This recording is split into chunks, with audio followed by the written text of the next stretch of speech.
Magnetic ಅನ್ನೋದು ತುಂಬಾನೇ ಹೊಸ ಪರಿಚಯ ಇತ್ತೀಚಿನ ದಿನಗಳಲ್ಲಿ ಜನರಿಗೆ. ಸೊ ಇದನ್ನ ನೀವು ಹೇಗೆ ಕಲ್ತ್ರಿ? ಯಾಕೆ ಸ್ಟಾರ್ಟ್ ಮಾಡಬೇಕು ಅನಿಸ್ತು ನಿಮಗೆ? ಒಂದೇ ಥರ ಡಾಕ್ಟರ್ಸ್ ಆಗಿರ್ತಾರೆ, ಎಲ್ಲ BMS, ಹೋಮಿಯೋಪತಿಕು, MBBS ಡಾಕ್ಟ್ರು, ಆರ್ಥೋಪೆಡಿಕು ಏನೇನೋ ಆಗಿರ್ತಾರೆ. ಸೊ ಥೆರಪಿಸ್ಟ್ಗಳಲ್ಲಿ ಫಿಸಿಯೋಥೆರಪಿ ಆಗಿರ್ತಾರೆ, ಬೇರೆ ಬೇರೆ ಥೆರಪಿಗಳನ್ನು ಕಲ್ತಿರ್ತಾರೆ. ಸೊ ನನಗೇನಂದರೆ ಈ ಕೋರ್ಸೇ ಮಾಡಬೇಕನ್ನೋಂಥ ಆಸೆ ನನಗೆ. ಅಂದರೆ ಇದು ನಾನೇ ಒಂದು ಕಾಲಕ್ಕೆ ಪೇಷಂಟ್ ಆಗಿದ್ದೆ. ಸೊ ಹಾಗಾಗಿ ನಾನೇ ಹೋಗಿ ಚಿಕಿತ್ಸೆಯನ್ನು ಪಡೆದಾಗ ನನಗೆ ಇದರ ಲಾಭಗಳನ್ನ ಸಿಕ್ತು. ಅದಾದಮೇಲೆ ಇದನ್ನೇ ಕಲಿಬೇಕಂತೇಳಿ ನಾನು ಓಪನ್ ಯೂನಿವರ್ಸಿಟಿ ನಾಗ್ಪುರಕ್ಕೆ ಹೋಗ್ಬಿಟ್ಟು ಈ ತರಬೇತಿಯನ್ನು ಪಡೆದು ಎಲ್ಲ ಜನಕ್ಕೆ ಇದರಿಂದ ಉಪಯೋಗ ಆಗಲಿ ಅಂತೇಳಿ ಆವತ್ತಿಂದ ನಾನು ಇವತ್ತಿನವರೆಗೂ 99 ಹಿಡ್ಕೊಂಡು ನಾನು ಇಲ್ಲಿವರೆಗೂ ಚಿಕಿತ್ಸೆಯನ್ನು ಕೊಡ್ತಾಯಿದ್ದೀನಿ ಜನಕ್ಕೆ, ಲಕ್ಷಾಂತರ ಜನಕ್ಕೆ.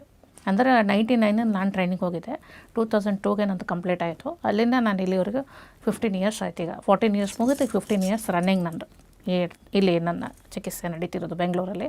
ಸೊ ಬೆಂಗಳೂರು ಒಂದೇ ಅಲ್ಲ, ನಂದೆಲ್ಲ ಬೀದರು, ಬಾಲ್ಕಿ, ಬಸವ ಕಲ್ಯಾಣ, ಹುಮನಾಬಾದು, UP, MP, ಮಧುರೇಶ್ವರ, ಡೆಲ್ಲಿ ಎಲ್ಲ ಪ್ರತಿಯೊಂದು ಊರುಗಳಲ್ಲಿ ನನ್ನ ಮೆಡಿಕಲ್ ಕ್ಯಾಂಪ್ಸ್ಗಳು ಮಾಡಿದ್ದೀನಿ ನಾನು. ಬಡವರು, ಬಗ್ಗರು ಎಲ್ಲ ಪ್ರತಿಯೊಬ್ಬರು ಬಂದೋಗಿದ್ದಾರೆ ನನ್ನ ಚಿಕಿತ್ಸೆಯಲ್ಲಿ. ಯಾರು ಶ್ರೀಮಂತರಿಗೆ ಕಾಯಿಲೆ ಬರ್ತವೆ ಅಂತ ಹೇಳೋಕ್ಕಾಗಲ್ಲ, ಬಡವರಿಗೆ ಬರ್ತವೆ ಅಂತ ಹೇಳೋಕ್ಕಾಗಲ್ಲ. ಅವು ನಡು ರೋಡಲ್ಲಿ ಹೋಗ್ತಕ್ಕ ವೀಕ್ಷಕನಿಗೂ ಕಾಯಿಲೆ ಇರ್ತದೆ. ಸೊ ಎಲ್ಲರಿಗೂ ಎಲ್ಲ ರೀತಿಯ ಸಹಾಯನೂ ಕೂಡ ಮಾಡಿದ್ದೀನಿ. ನೀವು ಒಬ್ಬ ಆದರ್ಶ ಮಹಿಳೆ ಅಂತ ಹೇಳ್ಬೋದು, ಯಾಕಂದರೆ ಈ ರೀತಿಯಾಗಿ ವಿಶಿಷ್ಟವಾಗಿರುವಂಥ ಸೇವೆ ಕೊಡೋದ್ರ ಮುಖಾಂತರ ಜನರನ್ನು ತಲುಪ್ತಾ ಇದ್ದೀರಾ. ಸೊ ನಿಮಗೆ ಇದನ್ನ ಕಲಿಬೇಕು ಅಂತ ಹೇಗೆ ಅನ್ನಿಸ್ತು? ಜೊತೆಗೆ ಇದನ್ನ ಶುರು ಮಾಡಿದಾಗ ಜನ ಹೇಗೆ ರಿಯಾಕ್ಟ್ ಮಾಡ್ತಾ ಇದ್ರು? ಇಲ್ಲ, ನಾನು ಶುರು ಮಾಡ್ಬೇಕಂದಾಗ ನನಗೂ ತುಂಬ ಕಷ್ಟಗಳು ಬಂತು. ಮನೆಯಲ್ಲೆಲ್ಲ ಆಗಿನ ಕಾಲದಲ್ಲೆಲ್ಲ ಏನಂದರೆ ಸುಮಾರು 20 ವರ್ಷಗಳ ಹಿಂದೆ ನಾನು ನಿಮ್ಮ ಹಾಗೆ ಅಂದರೆ ಹಳ್ಳಿ ಬಡತನದ ಮನೆಯಲ್ಲಿ ಹುಟ್ಟಿ ಬಂದವಳು ನಾನು.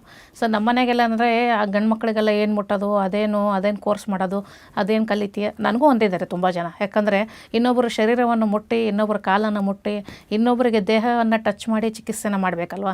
ಆ ಜನಗಳಿಗೆ ಆ ಒಂದು ವಾತಾವರಣದಲ್ಲಿ ಹುಟ್ಟಿದವ್ರು ನಾವು. ಯಾಕಂದ್ರೆ ಅವ್ರಿಗೇನಂದರೆ ಎಲ್ಲೋ ಒಂದು ಮದುವೆ ಮಾಡಿಕೊಟ್ರೆ ಆಯಿತು, ಗಂಡು ಮನೆಗೆ ಹೋದ್ರೆ ಸಾಕು ಅನ್ನೋ ಜನ ಇರ್ತಾರೆ ಬೇರೆ ಊರುಗಳಲ್ಲಿ, ನಮ್ಮ ಹಳ್ಳಿ ಪ್ರದೇಶ ಇದರಲ್ಲಿ. ಸೊ ಅಂಥ ಒಂದು ಬಡತನದಲ್ಲಿ ಹುಟ್ಟಿದವಳು ನಾನು. ಆದರೆ ನಾನು ನಮ್ಮ ಮನೆಯಲ್ಲಿ ಎಲ್ಲರನ್ನೂ ಎದುರಾಕ್ಕೊಂಡು ಆ ಜನರನ್ನ ಎಲ್ಲ ಕನ್ವಿನ್ಸ್ ಮಾಡಿ, ನಮ್ಮ ತಾಯಿ ತಂದೆ ಆಗಲಿ, ನಮ್ಮ ಏರಿಯಾದಲ್ಲಿ ಇದ್ದವರೆಲ್ಲ ಏನೇನೆಲ್ಲ ಮಾತಾಡ್ತಿದ್ರು ನಮ್ಮ ಬಗ್ಗೆ, ಅವು ಈ ಥರ ಅಂತೇಳಿ ಅವೆಲ್ಲ ನಾನು ಹಿಂದೆ ಇಟ್ಬಿಟ್ಟು ನಾನು ಈ ಚಿಕಿತ್ಸೆ ಕಲೆ ಉದ್ದೇಶ ಏನಂತಂದರೆ ನನಗಾಗಿರೋ ಲಾಭ. ನನಗೆ ಒಂದು ಕಾಯಿಲೆ ಆ ಕಾಲದಲ್ಲಿ ಲಾಭ ನನಗೆ ವಾಸಿ ಆಯಿತು. ನಾನೇನು ಮಾಡಿದೆ ಅಂದರೆ ಇದನ್ನು ಕಲ್ತ ಮೇಲೆ ಒಂದಿನ ಇದಕ್ಕೆ ಬೆಲೆ ಬಂದೇ ಬರುತ್ತೆ. ಇದಕ್ಕೆ ಇಷ್ಟು ಜನ ಇವತ್ತು ಮಾತಾಡಿದವ್ರು ಒಂದಿನ ಇದಕ್ಕೆ ಅಪ್ರಿಷಿಯೇಟ್ ಮಾಡ್ತಾರಂತ ನನಗೆ ಗೊತ್ತಿತ್ತು. ಸೊ ಅದಕ್ಕೋಸ್ಕರ ಅದು ಹಠಕ್ಕೆ ಬಿದ್ದು ನಾವು ಇದನ್ನು ಕಲ್ತು ಬಂದೆ ನಾನು. ಮ್ಯಾಗ್ನೆಟಿಕ್ ಥೆರಪಿ ಯಾವ್ಯಾವ ಕಾಯಿಲೆಗೆ ಉಪಯೋಗ ಆಗುತ್ತೆ ಅಂತ ಹೇಳ್ತೀರಾ? ಇಲ್ಲ, ಇದು ಎಲ್ಲ ಕಾಯಿಲೆಗಳಿಗೆ ಅಂದರೆ ಎಲ್ಲ ನೋವುಗಳನ್ನು ಶಮನ ಮಾಡುತ್ತೆ. ಫಸ್ಟ್ ಆಫ್ ಆಲ್ ಅಂದರೆ ಎಲ್ಲ ದೇಹದ ಎಲ್ಲ ಜಾಯಿಂಟ್ಸ್ಗಳಲ್ಲಿ ಇರ್ತಕ್ಕಂಥ ನೋವು, ಬಾಡಿ ತುಂಬ ಇರೋಂಥ ಎಲ್ಲ ನೋವುಗಳು. ಈಗ joints pain, back pain, spondylosis, rheumatoid arthritis, RA positive ಆಗಿರ್ತದೆ, ಗೌಟ್ ಆರ್ಥ್ರೈಟಿಸ್ ಆಗಿರ್ತದೆ, ಟೆನ್ನಿಸ್ ಎಲ್ಬೋ ಆಗಿರ್ತದೆ, ರಿಸ್ಟ್ ಜಾಯಿಂಟ್ಸ್ ಆಗಿರ್ತದೆ, ಮೈಗ್ರೇನು, ಫ್ರೋಜನ್ ಶೋಲ್ಡ್ರು, ಸೊಂಟ ಕಾಲುಗಳಲ್ಲಿ ಶಕ್ತಿ ಕಳೆದುಕೊಂಡವರಿಗೆ, ಆಮೇಲೆ ಈ ಡಯಾಬಿಟಿಸ್, ನ್ಯೂರೋಪತಿ, ಕಾಲು ಬರ್ನಿಂಗ್ ಇದ್ದವರಿಗೆ, ಸೊ ಈ ಎಲ್ಲ ನೋವುಗಳಿಗೆ, ಆಮೇಲೆ ಡಿಸ್ಕ್ ಬಲ್ಜು, ಸಯಾಟಿಕ ನೋವು ಇದ್ದವರಿಗೆ, ಈ ಎಲ್ಲ ನೋವುಗಳನ್ನು, ಎಸ್ಪೆಷಲಿ ಮಂಡಿ ನೋವು ಇದ್ದವರಿಗೆ, ನೀ ಸೌದೋಗಿರ್ತಲ್ಲ ಅವ್ರಿಗೆ ಕೂಡ ಇದು ಭಾಳ ಉಪಯೋಗ ಆಗ್ತದೆ. ಆಮೇಲೆ ಹಿಪ್ ಜಾಯಿಂಟ್ಸ್ ಸೌದಿರ್ತದೆ, ಅವರು ಕೂಡ ಈ ಚಿಕಿತ್ಸೆನ ಪಡೆದು ಗುಣಮುಖರಾಗ್ಬೋದು. ಅಂದರೆ ಏರುಪೇರು ಅಂತಂದರೆ ಈಗ ಸಣ್ಣ ಮಕ್ಕಳಿಗೆ ನಾವು ಟ್ರೀಟ್ಮೆಂಟ್ ಕೊಡಬೇಕು. ಸಣ್ಣವ್ರು ಅಂದರೆ ಚಿಕ್ಕ ವಯಸ್ಸಿನವ್ರು ಬಂದರೆ, ಈಗ 10 ಇಯರ್ಸ್ ಅವ್ರು ಬಂದ್ರೆ ಅದರಲ್ಲಿ ಮೀಡಿಯಮು, ಮ್ಯಾಕ್ಸಿಮಮ್ಮು, ಅದರಲ್ಲಿ ನಮ್ಮದು ಪವರ್ಸ್ ಜಾಸ್ತಿ ಕಡಿಮೆ ಮಾಡೋವಂಥದ್ದೊಂದು ಟ್ರಾನ್ಸ್ಫಾರ್ಮ್ ಇರ್ತದೆ. ಅದು ನೋಡಿಕೊಂಡು ನಾವು ಚಿಕಿತ್ಸೆನ ಮಾಡಬೇಕಾಗುತ್ತೆ. ದೊಡ್ಡವ್ರಿಗೆ ಕೊಡೋ ಟ್ರೀಟ್ಮೆಂಟು ಚಿಕ್ಕವ್ರಿಗೆ ಕೊಡೋಕ್ಕಾಗಲ್ಲ, ಚಿಕ್ಕವ್ರಿಗೆ ಕೊಡೋ ಟ್ರೀಟ್ಮೆಂಟ್ ದೊಡ್ಡವ್ರಿಗೆ ಕೊಡೋಕ್ಕಾಗಲ್ಲ. ಹಾಗಾಗಿ ಅವ್ರಿಗೆ ನೋಡಿಕೊಂಡು ನಾವು ಅವರಿಗೆ ಎಷ್ಟು ಎಲಿಜಿಬಲ್ ಇದ್ದರೆ ಅಷ್ಟೇ ಒಂದು ಇದರಲ್ಲಿ ಕನ್ವರ್ಟ್ ಮಾಡಿ ಟ್ರೀಟ್ಮೆಂಟನ್ನು ಮಾಡ್ತೀವಿ. ಎಲ್ರಿಗೂ ನೋವು ಅನ್ನೋದು ಒಂದೇ. ಈಗೇನಂದರೆ ಫುಡ್ ಸ್ಟೈಲ್ ಚೇಂಜ್ ಆಗಿದೆ. ಯಾಕಂದರೆ ಈಗೆಲ್ಲ ಹೋಟ್ಲ್ ಊಟ ಜಾಸ್ತಿ ಮಾಡ್ತಾರೆ, ಮನೆ ಊಟ ಯಾರಿಗೂ ಸಿಗೋದಿಲ್ಲ. ಯಾರು ಈಗ ಈ ಸಿಟಿ ಒಳಗೆ ಯಾರೂ ಒಲೆ ಹಚ್ಚಿ ಅಡುಗೆ ಮಾಡಲ್ಲ, ಒಂದು ಯಾವುದೇ ಟೇಸ್ಟ್ ಆಹಾರ ತಿನ್ನೋಕ್ಕಾಗಲ್ಲ. ಎಲ್ಲ ಫುಡ್ ನಿಮ್ಗೆ ಗೊತ್ತಲ್ಲ ಆಲ್ಮೋಸ್ಟು. ಸೊ ಹಾಗಾಗಿ ರೋಗ ರುಜಿನಗಳು ಜಾಸ್ತಿ ಬಂದುಬಿಡ್ತದೆ. ಎಲ್ಲ ಫುಡ್ಡಲ್ಲಿ ಮಿಕ್ಸಿಂಗ್ ಇರ್ತದೆ. ಫುಡ್ ಆಲ್ಮೋಸ್ಟ್ ಎಲ್ಲ ಪಾಯ್ಸನ್ ಇದ್ದಂಗೆ ನಮಗೆ. ಹಾಗಾಗಿ ನಮ್ಮ ಆಯುಷ್ಯನೂ ಕೂಡ ಕಡಿಮೆ ಆಗ್ತಾ ಹೋಗುತ್ತೆ.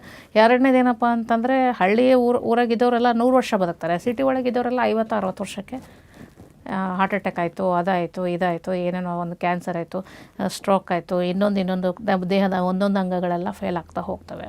ಟೆನ್ಷನ್ ಮೇನ್ ಅಂದ್ರೆ ಮನುಷ್ಯನಿಗೆ. ಇಲ್ಲಿ ಬೇಗ ಸಂಪಾದನೆ ಮಾಡೋಕ್ಕೂ ಬೇಗ ಹೋಗ್ಬಿಡ್ಬೇಕಷ್ಟೆ. ಅಚೀವ್ಮೆಂಟ್ಗಳು ಜಾಸ್ತಿ ಇರ್ತವೆ ಬೆಂಗಳೂರಲ್ಲೇ ಆಗಲಿ, ಯಾವುದೇ ಒಂದು ಸಿಟಿ ಒಳಗೆ ನಾವು ಇದ್ದಾಗ ಬೇಗ ಅಚೀವ್ಮೆಂಟ್ ಮಾಡಬೇಕು, ಕಮಿಟ್ಮೆಂಟ್ಗಳು ಜಾಸ್ತಿ ಇರ್ತದೆ ಮನುಷ್ಯನಿಗೆ.